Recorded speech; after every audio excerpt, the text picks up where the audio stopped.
You wanted the best.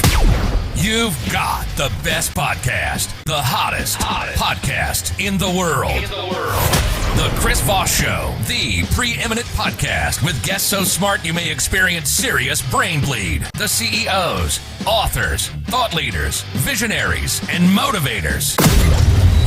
Get ready. Strap yourself in. Keep your hands, arms, and legs inside the vehicle at all times, because you're about to go on a monster education roller coaster with your brain.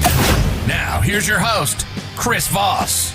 Hi, folks. It's Voss here from the ChrisVossShow.com.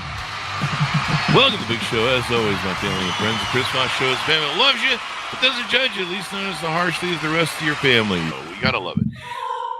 Anyway, we have got some amazing authors on the show today. We're going to be talking to them, but we need you to refer your family, friends, and relatives. Go to goodreads.com/Chris Voss, linkedin.com/Chris Voss, Chris Voss1 on the TikTok, and all those crazy places on the internet. Opinions expressed by guests on the podcast are solely their own and do not necessarily reflect the opinions of the host or the Chris Voss Show. Some guests of the show may be advertising on the podcast, but it is not an endorsement or review of any kind. Today's featured author comes to us from bookstolifemarketing.co.uk.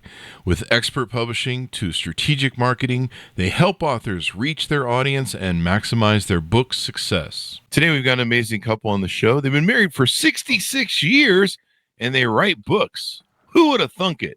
We're going to get into it with them, find out more about it and all that good stuff. Their book is entitled Shattered Dreams, But Hope, Encouragement for Caregivers of Huntington's Disease and Other Progressive Illnesses, out January 14th, 2020. And we're going to talk to them about their thing. They have both grew up in Texas and moved to Michigan in 1965. They both have PhDs, Laquita in history and Elton in English. Elton taught at the University of Michigan Dearborn for 36 years, and Laquita taught there part-time. They have 3 adopted daughters. The younger of 2, who manifested Huntington's disease, are the subjects of the book. Laquita and Elton are committed Christians and are active in the local church, as well as writing articles for Christian publications. They now live in Jackson, Michigan, near their oldest daughter, who contributes significantly to the cares of Rachel. Welcome to the show, both of you. How are you? Doing well, thank you. Yes. Awesome sauce.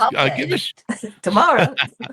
It's a big old holiday. You gotta love it. Give us your .coms. Where can people find you on the interwebs in the sky? HiggsBooks.weebly.com. Mm-hmm. And anything else? Any other social media sites? Weebly. No, well, we're on. Our books can be on Amazon, and I'm on Facebook. Okay, so give us a 30,000 overview of what's inside this book. Well, it's our life with these 2 adopted daughters with Huntington's disease, and both of them have early onset, which means that that one of the first, according to the experts, one of the first major symptoms is behavior, at least for a lot of them. And it was with both of our daughters. The extreme behavior was difficult. It was devastating to family life, but we slowly found ways to deal with it. I made so many mistakes at first, but we did manage to learn finally. And that's what we're trying to do in the book. We want to help other caregivers to not go through all the mistakes we did, but we should give some strategies, some ideas about things that do help. And Huntington disease. Huntington disease. Tell us what that is. What are some of the things that happen with that? Well, it's a degenerative disease, progressive, neurological. It affects the brain. Brain cells are dying slowly, and the patients who have it slowly lose their abilities, physically, mentally, and emotionally. And it's not a very nice disease. It takes away who they are and what they are very slowly. But it's fatal, no cure. Oh, wow. But good progress is being made in research, and that's wonderful right now. In fact, there was a breakthrough just a couple of months ago that a test showed that there was some slowing of the progression of the disease, which would be wonderful for people. And so there's real hope in that and research right now. Well, that's good. We need continued governmental support for the research, so that we can come up with a solution. Yes, all that research takes years for it to finally come to the market, and so this recent development, they went to the FDA and tried to get a fast track for more trials for it, and the FDA refused that. Oh, wow. So- They did, So huh? write your congressman. Right, your congressman. Right. Yeah. And so walk us through the journey of how you discover this. What's the story where you come in contact with this disease? You're trying to raise a family and going through this experience. Well, first of all, we're blessed in not being blood related to the two daughters who have had Huntington's, because it really messes up families as a genetically transmitted disease. And you're dealing with aunts and uncles and all sorts of family members who may have it simultaneously. At least we were able to deal with one at a time. Yes, it usually comes in the prime of working years of adults. But in our case, there were, well, the gene that causes it, and that's one of the hopeful things about Huntington's, is that they do know what causes it. A certain gene, it was discovered in 1993, but still no cure for it. But anyway, there are certain repeats of a configuration in that gene, the CAG reading there. And we all have that gene in us. It's an important gene, apparently. It seems to be important in the development of our brain and nerve cells before birth. But this repeat, if it's expanded, and that's the change that you don't want. But if it's over a certain number, then you will get Huntington's disease. If it's over 40 repeats, you definitely will get it. And our daughter, the first one, was diagnosed before there was a test, so we don't know how many repeats she had, but our second one had 9 repeats, which meant that she got it earlier and it moves faster, and the life expectancy is not so long with the earlier onset of the disease. So our last daughter is 31 now, and she is in the last stage of her disease. And that's unfortunate. Might say Huntington's genetically could be spoken of as the occurrence of too much of a good thing. Oh, wow. Too many repeats in the gene's protein. Yeah, but the gene then finally produces a protein which does the work, and that is what causes certain brain cells to deteriorate and then die. And so that's what's happening. In our daughters, it affected the thinking first, which often happens. They lose the ability to reason. So you can't really tell them about consequences. They don't understand. They don't see it. They are lacking in self-awareness. So they can't evaluate their own emotions or their behavior. So it's very difficult to deal with them in that way, the normal way you would deal with a person. Talk about consequences and results, and it doesn't mean anything to them. So the behavior gets really wild. Both of our daughters engaged in risky, promiscuous sexual behavior despite our best efforts to stop it. They were very clever at sneaking out. They were in and out of psychiatric wards repeatedly in hospitals. So it's pretty pretty trying. Yeah. You, It you sounds don't like it. know, of course, at the beginning you don't know because even though they've identified the gene and have a test, it's not in the protocol to administer that test to anyone under 18. So you just have to live with the uncertainty if you're in a family where Huntington's has occurred. And in the beginning, with adopting Rachel, Hmm. pardon me, we had to make the decision on just what we could learn in books of reference about the disease, and we, we even though we knew she was at risk, we made the decision because we felt it was the Lord's calling to take the risk. And at the beginning, it was 1 in 25, right, Laquita? Yes. Oh, Uh-huh. so you But knew when they, sorry to interrupt you, but you knew when you adopted them that they had this thing? we knew it was in their background, and that Yes, they were. Cynthia was labeled a handicapped child because of the risk of Huntington's disease. Oh, wow. And that's when we said, well, we'd prayed about this. I guess we better keep on praying. And we did. And that was when we became convinced we should adopt her. And then maybe we should explain, Rachel then was her daughter. Oh. Cynthia became pregnant, all this Mhm. hypersexuality, they call Oh, it. really?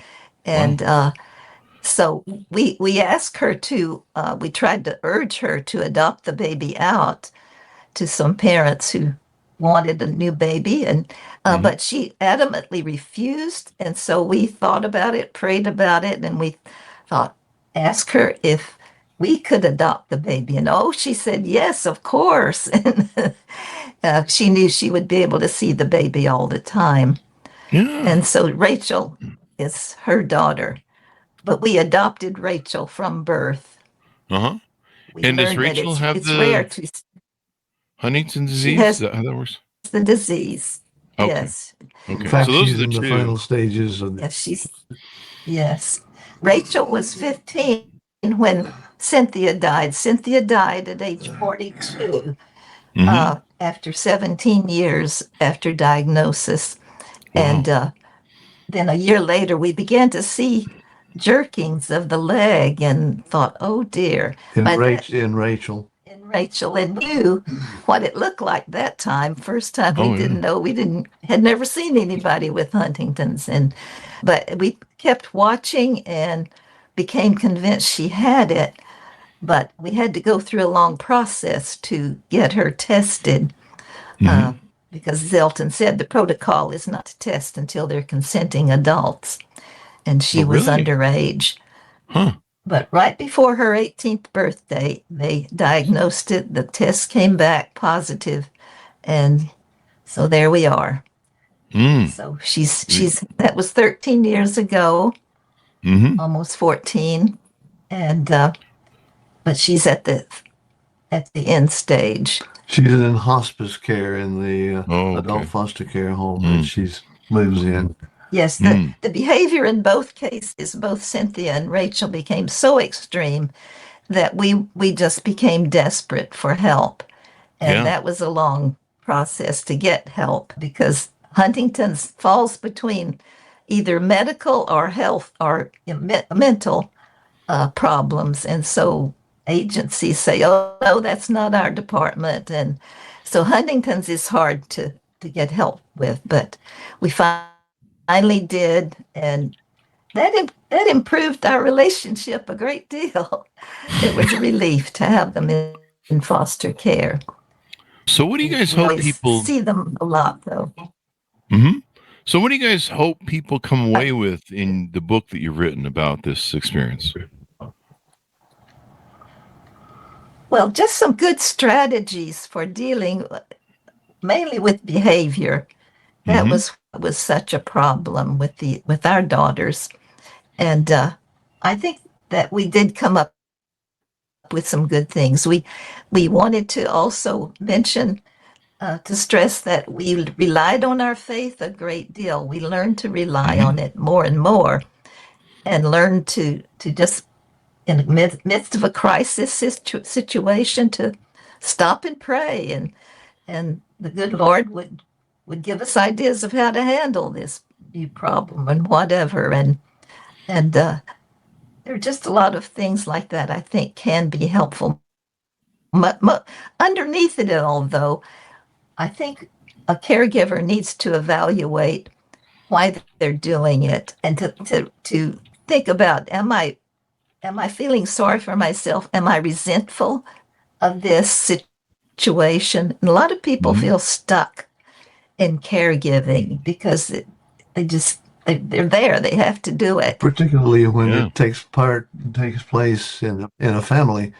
You know, your mother or your sister or whoever that you feel responsible for suddenly manifests this disease, and you're faced with a decision. Do I take up the mantle of responsibility, or do I find a way out? So I found that I realized at one point that I was having a pity party and feeling sorry for myself all the time. And so I had to evaluate, why is this a good thing I'm doing? Is there purpose in it? Well, yes. And I'm doing it because I love my daughter, even though she's not being very lovable at all. But you have to evaluate, why am I doing it, and find purpose, but also examine your attitude toward the one you're caring for. And I found that I was sometimes resentful. I got angry quickly. I had to stop and just think about, why am I doing this, and to begin to show more compassion and to realize she's going through some terrible things. I need to just stop and think about her and quit thinking about how resentful I am of the whole situation and anger at being in this situation. And I think with Cynthia, when her behavioral problems began, we were dealing with a confrontation of who was going to be in charge. Yes, they like to be in charge. So you have to set some boundaries, of course. Definitely. It sounds that way. Now, so you made the choice to adopt these folks. You did through religion. Were you helped by? It looks like this is the thing I was going to say. Huntington's disease is a rare genetic disorder affecting 3 to 7 people per 100,000 globally. So it's actually fairly prevalent around the world, and there's lots of different. It affects probably 1 in 10,000 to 20,000 people in the U.S. So there's a lot of people that end up experiencing the disease. Hereditary condition with 50% chance of passing the gene from an affected parent to their child. Wow, that's wild. That's right. So did you find that groups helped? I guess there's Huntington's disease groups out there. Yeah, there is the Huntington's Disease Society of America, HDSA. They have a national organization, and they have meetings every year of people from HD families, which are very helpful to just get together with people and compare notes and be with people you don't have to explain the behavior of your loved one to. Yes. And you can feel so isolated as a caregiver, all by yourself, and hard for people to understand what you're going through. But when you go to one of these meetings, you immediately have a connection with those people, and it's wonderful. We found a support group when we first knew that Cynthia had Huntington's, and we learned so much from those people. And one of the men brought his young wife who had Huntington's, and it was the first time we'd ever seen anybody with it. It was really important. With all the emotions, it was so obvious. Yeah. Well, the involuntary. Go ahead. Oh, I was just I was gonna going to say the ask you the next involuntary question. movements or something. Yeah. Yeah. So they get a lot of Yeah, it shaking, kind of like used to be called Parkinson's. Huntington's chorea. Yeah, right. It used to be called Huntington's chorea Yeah. Hmm. because the choreographed movements that they made. Oh, okay. Dance-like movements. Yeah. Yeah. Uh-huh. So there, Wow. our Rachel, who's in the last stage of the disease, has her movements are just all the time. She's Wow. flailing here and there, her head's flopping, and it's very sad to see. That's unfortunate. I'm glad there are people like you that are looking out for these types of folks and helping them and making sure that they're comfortable. You know, we all have to take care of each other in this world. When were institutions supportive, psychological institutions, medical institutions, were they fairly supportive? And social services, I mean, I know they just changed with the big, beautiful bill they did in Congress in 2025. They kicked a lot of people off of Medicare and cut back a lot of medical offerings. Has any of that been affected, or what was your experience with all those groups? Go ahead, Elton. Well, it's very important for Huntington's patients that the families have the advantages of the patient being given Social Security disability status, because most families are not independently wealthy enough to cover the cost of care. Mm-hmm. And in the medical community, it's surprising how many doctors are unaware of the details of the disease. And so the HDSA makes available various pieces of information, booklets. There's one especially for physicians. And we gave our primary care provider, our family physician, a copy of the book. He expressed his appreciation for its availability and said that it told him things that he was unaware of.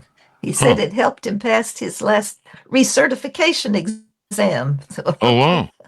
So That's pretty wild. so we try to, yeah, and there's a little packet we can give out to police, because repeatedly we had to call 911 when there was a big crisis situation. Rachel used to have hallucinations, and Oh, wow. so the psychotic symptoms were very bad, and so we'd sometimes have to call the police, and we learned to always go. Elton would go out and talk to them, say, "Be gentle. You'll do better if you do that." Mhm. But it's really sad to see them sometimes have to be tied to a gurney and taken yeah. away. That happened more than once. And in public places, it's common for Huntington's patients to be noticed by police thinking they're drunk. Here's the cover of our book, and down at the bottom there's a little card that HD patients carry with them. Oh, do they? I'm not drunk. I have Huntington's disease. Yes, Oh. Rachel or Cynthia was stopped more than once when walking down the street. Police would think she was drunk or something. Wow. Somebody would report her as drunk, Mm-hmm. and Wow. What a that was hard. horrible affliction. Yeah. What a horrible affliction. But it's good that there's people taking care of people like you guys, these folks in the thing. We wanted to so we've got that book in the can. There was other books that you guys have written. Did we want to talk about those, plug those while we're here? Well, to mention them anyway, Laquita has a major book by the University of Michigan Press. You want to give the title? It's Piety in the Borough of Colchester. It's an academic book, so it's not as interesting as Elton's books, I think. Well, I mean, all books are interesting. I've written several. I hope so. I've written several books on religious topics. I have one on the Lord's Supper, 52 meditations on the Lord's Supper, one for each Sunday of the year. I have a book of collected essays called Harvest, Gathering the Harvest, with about 60 or 70 essays on religious topics that some people have found useful. And then I've got a book of poetry called Probing Eyes, Poems of a Lifetime. So that's my array of other books. Well, that should be interesting.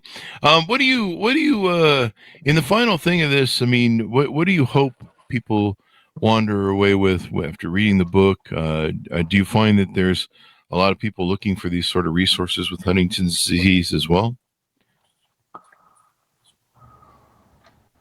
Well, a lot of people have told us that they appreciated its availability, and it was helpful in exploring resources to take care of their loved ones. What would you say, Laquita? Yes, we've had good reception of the book. Of course, I guess people who don't like it won't tell you, but but we've had a number of people say they were helped by the book. Oh yeah, it's an amazing story. Dreams. It's tough. You know, my sister has MS. She's in a care center. She's had it for all of her life since she was about 18. And so I know what this is like to go through the struggle. Dementia kind of has the same sort of issues, the lashing out, the attitudes, the behavior issues. Sometimes when you get dementia, you get confused because you don't understand what's going on anymore. Your brain is starting to deteriorate, and you know, they get angry, they lash out. Sometimes there's, you know, the wall goes down, as you talked about with Huntington's disease, where they, you know, they say just about anything and everything. There's no filter anymore. And so it's unfortunate to watch. It's hard to watch someone fade off into the sunset early and, of course, poorly. So I really commend that you guys have, you know, stood up to that challenge of adopting those young girls and then going through that experience and with love and grace. Well, we certainly hope that people will recognize that God becomes exceedingly important when you're pressed against the wall with situations that just make you desperate. But again and again, the Lord has proved faithful in giving us the strength to just survive all of this and get to the point that we're still able, in a minimal way, to help take care of Rachel. Yes, I came to the point where I decided it was a privilege to be asked to do such a hard job. And that made a big difference, just to think it was an honor and a privilege to do. You know, it's a bit. It's brought us together in our marriage too. Oh, really? And we mentioned before the show, you guys had 66 years. You guys been married? Right. I think that's quite the feat, because sometimes issues like this with children break marriages up. You know, they get frustrated. There's a lot of emotions. There's ups and downs, highs and lows, probably, you know, sometimes maybe more than what most people experience in a marriage. I don't know. But, you know, the fact that you guys stuck together through this and you say it made your marriage stronger, that certainly is a testament to, I don't know, the quality of people you are, I would say. I think it's the quality of who God is, who He is. Okay. And you follow him and look for his guidance there. But yeah, so congratulations on 66 years of marriage. I can't get past 66 minutes with someone. That's it's actually that the women can't stand me for more than 6.6 minutes. So that's the 66. And who can blame them, really? So thank you very much for coming by and talking to us and making us aware of this. And hopefully other people out there can raise awareness and make other people have some blueprints on how to deal with this sort of horrible disease that comes to people. Thank you very much for coming to the show. Give us any .coms that you want to have people follow you on the interwebs. Yeah, so once again, higgsbooks.weebly.com is our website, which shows the array of our books. And then all of them can be obtained, of course, through Amazon. Mm-hmm. All right. Well, thank you very much, both of you, for coming on the show. We really appreciate it. Well, thank you. Thank you. Thank Good to you. talk to you. And thanks, Ronitz, for tuning in. Whitney says, what an amazing couple. Thank you, Whitney, for your comment there and all that good stuff. So maybe I think I don't mean to tell people what to do, but if you ever think about maybe writing a book about how to stay together for 66 years, that might be something we can all use, even me. See if you can figure out that formula and put it in the can and serve it up to us. We'll buy that book. Thanks so much for tuning in. Order up their book wherever fine books are sold. Shattered dreams, but hope, encouragement for caregivers of Huntington's disease and other progressive illnesses, out January 14th, 2020. Remember, folks, we all need to take care of each other. We're on a big lifeboat in the middle of the universe, and it's not very kind outside of our atmosphere, at least as far as I've checked. Well, I haven't checked, really. I just take people's word for it. Every now and then I just kind of lick my finger and go, yeah, I'm going to stick into the atmosphere program. And we got to take care of each other. Rising tide lifts all boats, and we can't think in scarcity mindset, so we all need to help each other out and lift each other. Thanks for tuning in to my audience. Go to goodreads.com/Chris Voss, linkedin.com/Chris Voss, Chris Voss 1 on the TikTok and all those crazy places on the internet. Be good to each other. Stay safe. We'll see you guys next. You've been listening to the most amazing, intelligent podcast ever made to improve your brain and your life. Warning, consuming too much of the Chris Voss Show podcast can lead to people thinking you're smarter, younger, and irresistible sexy. Consume in regularly moderated amounts. Consult a doctor for any resulting brain bleed.